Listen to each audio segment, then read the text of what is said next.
And we're going to talk about the empty New Diamond, the crude oil tanker that caught fire. See, I forgot how soon or how near that was to the Nba Expressway. Yeah. For some reason, it felt like it had been longer. But we'll start with the empty New Diamond. What was the real damage? Because I don't think we ever got an official report that the public saw. Nothing. You know. Yeah. That's what's really disturbing, and it's a super tanker. Right. If by any chance, if this ship spilled its oil, crude oil, we would have seen one of the world's worst maritime disasters with oil just like slipping out. But then recently, the chairperson of MEPA who should be protecting is the mandate agency who should be looking into. So their mandate agency, when a ship disaster takes place, they need to be representing Sri Lanka and taking action against it, against the shipping company, and ideally be bringing the compensation in, and also to assess the damages and all that. None of the reports were done. No research is being published, no reports were published. But then she comes out and says, "Oh, there was no marine impact." What? Exactly. So, and like you said, irony is, soon after that, we saw Nba Expressway. Right. And were we prepared for it? No, we were not. So, when something like this happens, Muditha, the first question is, are we going to put in the required laws? There's a lot of controversies behind it, and every day, every passing day, we believe it's true. Yeah. That's because there's absolutely no transparency. Then they recovered the box, right, from the ship, or the final communication logs, and they were deleted or something. And yes. So the communication with the shipping agency in Sri Lanka, we didn't see any communication because everything was deleted. And as a government, they need to be transparent. They need to be, this is of public interest. This is a national disaster. Everything, they need to record it. They need to let the people know what's going on.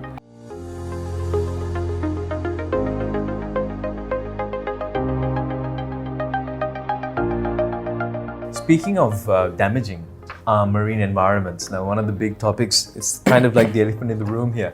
And we're going to talk about the empty New Diamond, the crude oil tanker that caught fire. See, I forgot how soon or how near that was to the Nba Expressway. Yeah. For some reason, it felt like it had been longer. But we'll start with the empty New Diamond. This oil tanker caught fire off the coast of Sri Lanka in our waters in 2020. What was the real damage? Because I don't think we ever got an official report that the public saw. Nothing. You know. Nothing. Yeah. That's what's really disturbing and really like frustrates because in any other country in the world, if something like this happens, the government, the people are really frustrated. They would initiate so many research, so much looking into what really happened, being transparent, making sure everybody knows what's going on. But we did not see this in Sri Lanka. Empty New Diamond, this vessel was carrying 300,000 metric tons of oil. It's a super tanker. Right. If by any chance, if this ship spilled its oil, crude oil, we would have seen one of the world's worst maritime disasters with oil just like slipping out, spilling into our ocean. And for the next foreseeable future, the eastern side of Sri Lanka, the island would have been, you wouldn't have been able to use it. It's a important maritime route, like for ships. This would have not even be possible. Like beautiful sea, like the Pigeon Island, we get Trincomalee, the Arugambe, and all that would have just been destroyed. So starting off with that, we saw a fire on this vessel, and it was off Arugambe, and for several days it was on fire. We saw a slick of oil. We believe it was bunk oil. That was leaking out. They kept saying, no, there's no spillage. It was the same with Nba Expressway as well. But then there was a coloring on you the could surface. See on the top, yeah. So when you're on the Air Force helicopters, when they were flying over, they could see it was a large patch. So when they were towing the ship away, they could see all this, the oil that was seeping through from the ship. Soon after, what happened was the ship was taken off from our sea. Sorry, I feel like I interrupted you. So that oil, when they said no, it's not leaking, was it from the oil stores for the ship, or what was it that was leaking out? So the ship, any ship would be carrying different types of oil. Now, if it's a super tanker, it would have the crude oil in the front side, and usually they are much more safer, stored in a safer sense, because like if they are to catch in fire, it would be a huge disaster. So they have these methods that they use in the ships to really keep it safe from any other accident or like fire or any other situation that the ship is facing. So at this time, we believe it was the bunk oil, which is usually used for the for the operations of the ship, that was spilling out, because the fire was massive. It was up for like few days, and it was just spilling out from, and we could see the ship has sunk from the back end side. The buoyancy, we could see it was lower than the front, and so obviously no one was inside the ship at that time. We didn't know what was going on, but there was a definite spillage. Subsequently, what we saw was that there were a lot of porpoises. These are they look like dolphins, but they are very sensitive to the marine environment. A small change in the environment they get affected. There were porpoises that were beaching onto the eastern side of the island, and subsequently we saw a lot of turtles also being they were washing up on the beaches as well. A lot of people said, look, this is not possible, this may not be connected and all that. But the thing is, and also what we saw was like there was a research or like a survey done by NARA, where they saw like there was a lot of turtles which were having this problem with buoyancy. These turtles can't go down. So because they're covered in. It's believed that it's called floating syndrome, right? So it's believed this floating syndrome is caused because of different reasons. One is if the animal does not have food inside. The other thing is if this animal has like other waste or pollution inside, or like chemicals, right? So there were a lot of turtles that couldn't dive down, and that means the turtle obviously would die because it needs to dive down to feed on its food. So there was reports of this, but then recently the chairperson of MEPA came who should be protecting, is the mandate agency who should be looking into. So their mandate agency, when a ship disaster takes place, they need to be representing Sri Lanka and taking action against it, against the shipping company, and ideally be bringing the compensation in, and also to assess the damages and all that. None of the reports were done. No research is being published, no reports were published, but then she comes out and says, oh, there was no marine impact. What?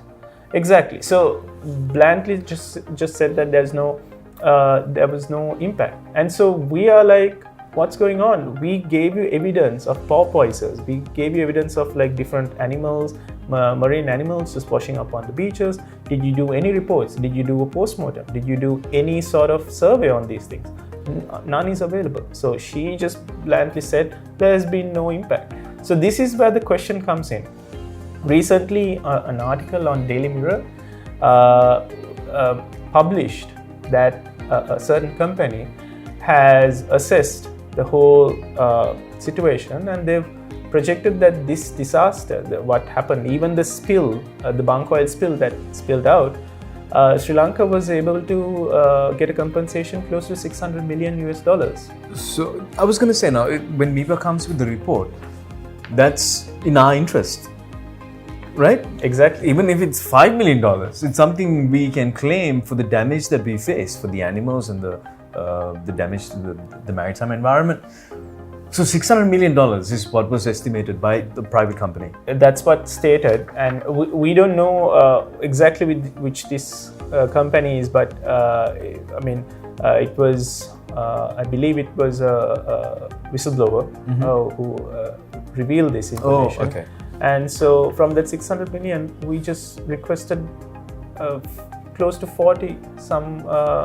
18 million US dollars, right? So I mean, we are seeing a huge comparison here where we could potentially have requested compensation, and this compensation, if once we have it, we should ideally utilize it to increase our capacity, expert capacity, resource capacity. We didn't have any of it. Yeah. We had to ask for firefighting this Coast Guard from India to come to Sri Lanka. Sri Lanka is in the middle of the Indian Ocean. We should have this capacity to deal with any accident in the Indian Ocean. But instead we are asking countries like Singapore, India and all that. And like you said, irony is soon after that we saw Nba Expressway. Right. And were we prepared for it? No, we were not. So when something like this happens, Muditha, the first question is, are we going to put in the required laws? Are we going to be prepared for the next time? Being that we are one of the busiest harbors, ports in the region, are we going to be prepared for this sort of thing? Did we have the laws drafted in? We didn't. Which we still don't know why. I'm already, I'm asking the question why we never went for a more harsher claim, for the damage that was caused by the MT New Diamond. Then, just about 7-8 months after the MT New Diamond disaster, it happened again, the Nba Expressway.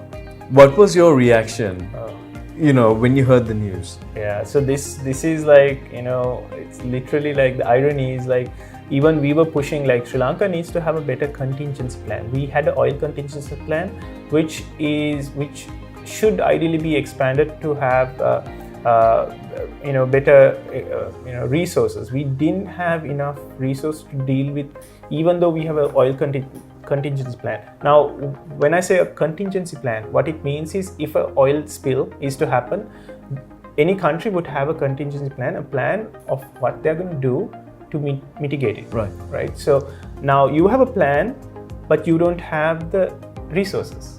Right. So now when MT New Diamond happened, there was this oil spill that was taking place, and the question was, how are we going to deal with something like this again if it happened? What if that 300 metric tons of oil leaked? Did we have the capacity? Were we facilitated enough to deal with it? We were not. And so it was... We just counted our good graces, thought, didn't happen, it's going to be fine, Buddha, let's move on. Exactly. Yeah. So we were pushing like the MEPA also, like make it quick, have these resources in place. But then came Nba Expressway on the western side of Sri Lanka. And this ship it leaked pretty much all the chemicals that were in the periodical table. Right, everything it started off with a nitric acid spill. Then, of course, we saw debacle after debacle, putting in water to nitric acid. Even a 5-year-old knows it's not something you should be doing. Asking this ship to be entering our waters, letting it be in our waters. When the disaster, when they knew there was a spill happening, there was certain action that needs to be taken. That was also missing. We see that looking at the log, certain experts said this is under control. It was never under control. It just spilled onto something else. There was also this whole debacle about, they knew that it had toxic chemicals on. Why did they allow it? No, they didn't allow it.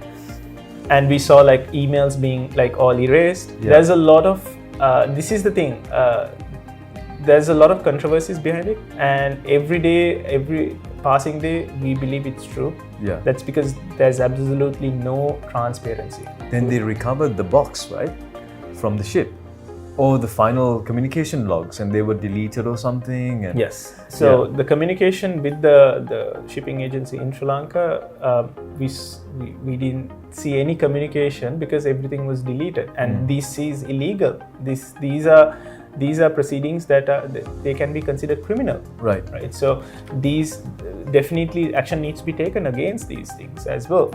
And so Nba Expressway belonged to Express Feeders, which is a Singapore company and a shipping company.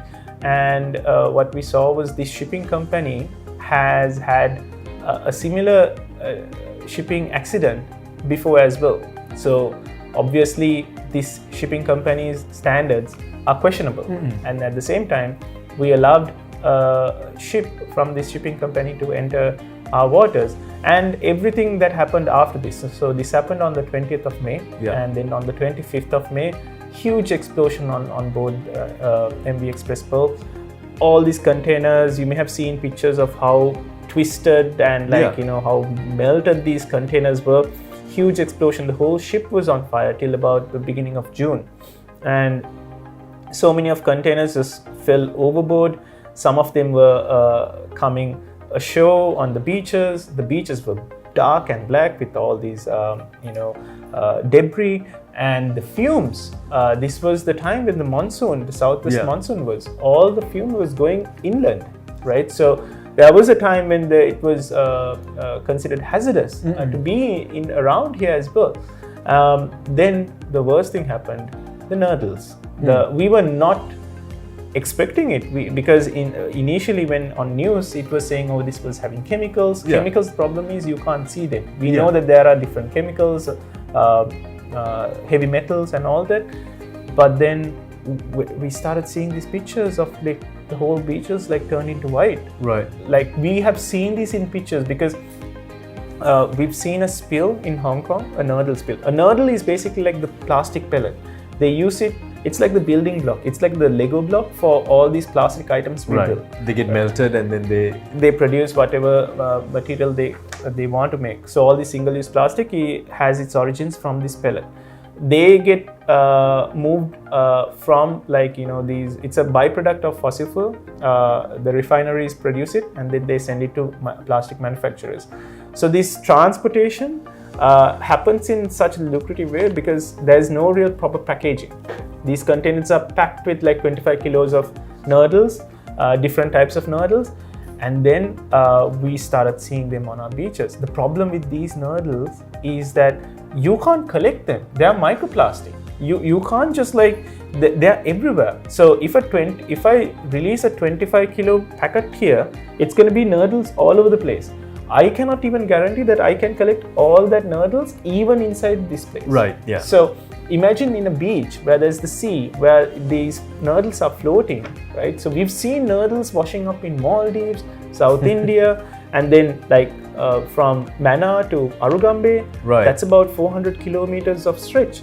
And because they're so tiny and they float. Exactly. And it's like a sponge. It absorbs these chemicals also. We've seen discoloration taking place so rapidly of these nurdles. We've seen nurdle spills happening in Hong Kong, South Africa, Gulf of Mexico, some in Ireland, but never ever to this extent where at least about 400 containers of nurdles, plastic pellets, were in this ship, right? And the spillage would have caused at least 75 billion pellets to spill out to our beaches. So we, of course, started trying to clean as much nurdles as possible, and it's still continuing. And every time you go to the beach, I'm sure everybody has seen these plastic pellets everywhere. And also when they're floating, the fish would think of them as food, like fish eggs. Right. They would ideally be consuming them. And it gets stuck in their fish cells, fat cells, and also in their gills, right? Then, if by any chance, if we consume that fish, who would ideally have a contaminated nurdle, we are just poisoning ourselves. As well. So it's a long-term problem, and people ask, how long are you gonna see these nurdles washing up? It's forever. It's forever. We cannot remove them all. So, and the other thing with plastics is, Muditha, there's also the microplastics that you can't see as well. Now. I'm sure a lot of it gets absorbed back into the ocean. They're still floating around, and who knows how that's going to affect us in years to come. So there's that problem as well. But now, so at least with the MV Express Pearl, we got some stats on the kind of marine life. We've recorded this many turtles, dolphins that have died, and these are being tied directly to the MV Express Pearl. So that's also where, like I said, transparency from the government side is absolute zero. We've been constantly pushing they need to be transparent. This was not their fault. A ship decided to have make our seas unbearable, and there's a disaster that was caused because of all these acidic spills, chemical spills, and then nurdles, and then fumes and all that. As a government, they need to be transparent. They need to be, this is of public interest. This is a national disaster. Everything, they need to record it. They need to let the people know what's going on. The only thing that happened was, initially when this disaster took place, the government said, don't fish. Don't fish. So, yes, it was good, but the thing is, what we saw later on was countless amounts of turtles, dolphins, crustaceans, all of them were washing. Every morning when we went out to the beach to do surveys of nurdles, because we started this campaign called the Nurdle Sri Lanka campaign, trying to get volunteers to remove as much nurdles as possible. So we were doing surveys. Every morning we go to the beach, there's like one turtle here dead, one turtle there. So this, we've never seen this sort of disaster, and it was kind of perplexing to see some experts also coming out and say, oh, this is like a normal thing, it happens because of monsoons. I remember this statement. And what later on, these postmortems that were supposed to be done of these animals, Sri Lanka lacked in doing proper postmortems, taking these samples and understanding what it caused. Out of 400 plus turtles, I believe only 400 plus turtles. 400 plus, and these turtles are like, Sri Lanka sees 5 different species of turtles out of 7. They always come to our beaches to lay eggs. They are like loyal turtles. This is their home. Right. So then we started seeing these turtles having these, like, patches in their skins, kind of like burns patches. Yeah. Dolphins, like the whole tail, like fins and everything was burned. And there were statements by the Minister of Environment saying, like, just statements. We wish there were reports also saying that there were chemicals found inside as well, these bodies. And so these reports would have actually then, like, we would be able to directly say, look, it was because of the shipping incident. You have to pay up. You have done a severe, this is a severe disaster. It's a national disaster. It could be even international, because many other countries we are seeing like nurdles washing up in like Maldives and South India, and yet none of the reports came out. They are still being kept inside, and we've seen like different ministers coming out and giving excuses as to how this is not related to the Nba Expressway disaster. Now the big question is, now with the Nba Expressway, the fact that, I mean, the lack of action in that, us claiming, actually making reports of the kind of damages we've suffered and going after the relevant companies. For the layperson, it might seem a bit like, I'm not saying this happened, but it might seem like, someone got paid off and we're staying hush about it, which is unfortunately what people assume. But it really is quite infuriating why we haven't pursued the people that are responsible for the damage that we've had. So my question is, Muditha, now, I'm assuming now that this has happened, we've got systems in place now. Are we working on new maritime laws to deal with this if it happens again? Well, yeah, to answer your question, like, it's obvious, when there's lack of transparency, lack of truth being out there, there is space for a lot of assumptions. And that's exactly what's happening in Sri Lanka. So these assumptions, nobody's accepting it or denying it. Okay. So what does that mean? So it's probably true. Right? So it's what people would assume. Exactly. So that should not be taking place in any country. People need to have faith. People need to have trust in the government. They need to be accepting whatever the action the government takes. But right now, every action that is being taken in this regard is always being questioned. That is because obviously seeing like, how MT New Diamond, how it was handled, how these statements are being made, there's always room for questions. And we saw like how when these marine animals were dying, countless of them were dying during the initial stages of right after the disaster.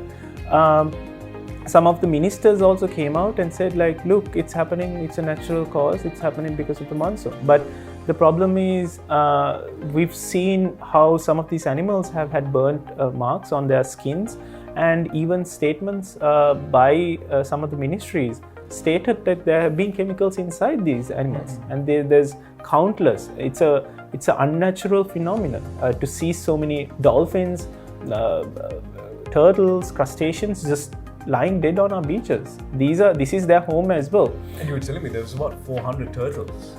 400 plus turtles, and these are the only ones that got reported, right? So there may have been more that may have washed ashore but didn't get reported, or they may have died in the sea and they may have not even beached.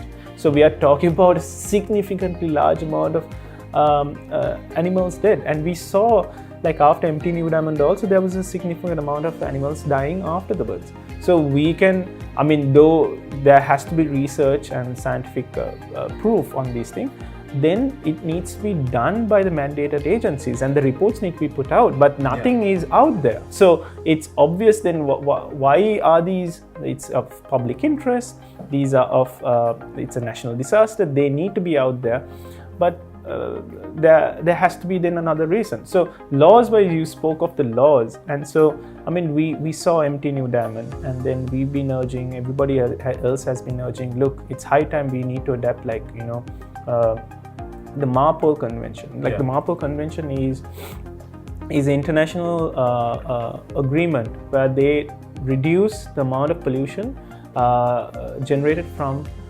ships. Like, you know, so it could be air, water, various types. Sri Lanka is a signatory, but we have not adapted most of these MAPO convention guidelines to our law, or we have not adapted it into our, we haven't gazetted basically. So there's a lot of lack of expertise on this area. There's a lot of lack of motivation. There's on a legal sense, on a environment sense, on a maritime sense, and that's also because there has been this prominence where many in Sri Lanka have been giving prominence to the maritime sector only. They haven't been really considering the marine impact. So there's, as we speak, there's a lot of maritime rules and regulations being broken. Some of them may dump this pollution into our sea, and there's no way to really enforce it and monitor these things. Because we have no process in place. No process in place. So continuing, I mean, like the other thing is, like, you know, if another incident is to happen today, right, it's again going to be the same process where we are going to be, like, you know, seeing so much frustration again and again. And so there hasn't been really proactive action being taken, and that's really sad to see. And Sri Lanka being, it's not like a secluded island. We are right in the middle of the Indian Ocean, right? So much maritime, there's so many shipping lanes. Every day, every year, there's an increase of shipping that takes place, and we are seeing these ships passing very sensitive marine ecosystems where there's a lot of whales, where there's a lot of reefs, and we saw like how these ships could have a large impact on these marine animals and marine environment as well. So it's important that Sri Lanka needs to adapt it, and we've been emphasizing this over and over again, and I think the policymakers need to take this seriously. Really important point. And also, just to quickly touch on the Nba Expressway, how much have we claimed? Right. Have we been paid? Are we still pursuing We that? believe this disaster, we could go beyond 1.2 billion US dollars, at least 1.2 billion US dollars, because we've seen, let's take a few case studies from like recently. In the Suez Canal, there was a ship that blocked for close to 5 to 7 days, and no environment impact, damage. nothing at all. Just loss of earnings essentially, right? And then the Egyptian government has been able to request for 900 million US dollars, out of which I think they've got about 500 million US dollars. Similar in Mauritius, there was an oil spill. The government has requested for more than 1.2 billion dollars worth of compensation. There's still negotiations are taking place. But Sri Lanka, what we saw was the world's largest nurdle spill ever to happen. We've seen countless amount of chemicals that washed up to our sea. We've seen debris from the ship. We've seen air being polluted because of all these fumes. and the ship is still in our sea, and it hasn't been salvaged properly. So there is potentially more chemicals, nurdles inside the ship, and there could be potentially more harm that could be created. We depend on the tourism industry, we depend on the fishing industry. There could be future impacts. We will never be able to remove these nurdles from our beaches. So we should ideally be looking at more than 1.2 billion US dollars, more than, but we've requested for more, less than 40 million US dollars, which from that about close to 4 million we've received. So it's actually, it's really sad to the math doesn't add up. Not at all. That's all I'm saying. You know, it's when you really get down to the numbers, you try to make sense of it, it doesn't make sense. So I think it's crazy, but thank you for the time. Muditha, how would you urge Sri Lankans to kind of not just raise their voices in this regard, but how would they kind of get the government and people in power to kind of realize that this is important to us and to kind of bring in those laws and stuff? What would you urge every Sri Lankan to do in this regard? Right. So, I mean, since I'm representing the marine environment here and the importance, the potential Sri Lanka has, I think a lot of Sri Lankans lack the knowledge. I think we need to really understand how much value there is, how much potential Sri Lanka has, and so we need to be able to protect it. We need to be able to sustain it, and we really need to be able to collectively enforce these practices, regulations that are already there, as well as bring in better policies and regulations. And these will not come through unless we really push for it, right? So we've learned it the hard way. These are not only the two maritime disasters we saw. We've seen so many in previously as well, and we are seeing a lot of challenges, marine environment challenges as well. Plastic pollution, a simple thing anybody can really reduce, like the consumption, the addiction towards single-use plastic. This addiction has created a larger problem in our sea. The microplastic level in our sea has increased, and it's one of the leading countries where there's high density of microplastic in our sea. So the amount of something that you could consider is like the amount of probably the seafood or the fish that you consume as well, and where it originates from. We've seen some of these restaurants and hotels down the beaches.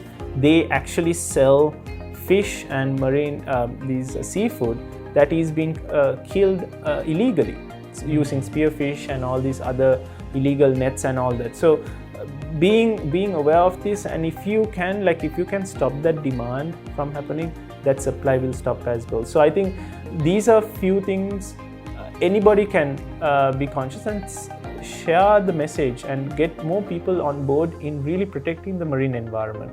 I think that's important, and volunteer. Right. And something that we promote is, if you're there, you physically engage with this work, conservation, you know the bigger picture. You will understand the importance of it. So, that's my message to everyone. Thank you so much, Muditha, for your time. We'd also like to know, where can people find the Pearl Protectors? We look forward to having you once again, and how can we be a part of all your initiatives and support you? Thank you for having me here. So if anybody is interested in getting involved with the work we do, you can always visit www.pearlprotectors.org, or we are on social media, on Facebook, on Instagram, Twitter. Just come on any of these pages and you can see all the work we are doing. We constantly update on everything we do. Every week we have a nurdle cleanup. You can come for those, but that's not the only thing. If you have a specific skill, we always welcome anybody to see how that skill can be directed towards the marine conservation area. So we welcome any ideas also. We have a larger team. We have about 1,200 volunteers right now, and we have a team of about 20 team members. So come, stay involved, and protect our marine environment. Thank you, Muditha. Wishing you all the best, all the success, and we look forward to catching up with you once again in the future. Thank you. It's a pleasure being here.